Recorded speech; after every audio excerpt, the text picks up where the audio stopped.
কিছু জিনিস এসে দেখবে কপালে যদি না থাকলে সে জিনিসটা হয় না।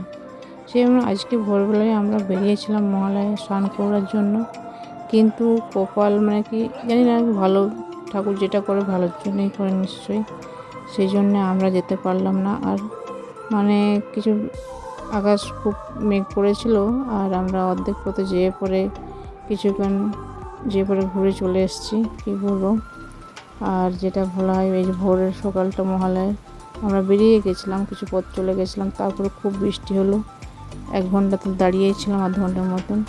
তারপরে আবার যে কখন যে বৃষ্টি আসবে সেই ভয়ে আর গেলাম না। তারপরে আয়ুষ আছে ছোট, ওকে নিয়ে গেছিলাম সেইভাবে, ওই জন্য বৃষ্টি কখন চলে আসবে ভিজবে বলে।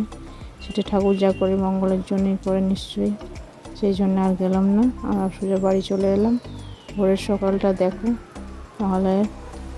আর এই অর্ধেকটা মানে ভোরের সকালটা তোমার সাথে শেয়ার করলাম, করে দিচ্ছি।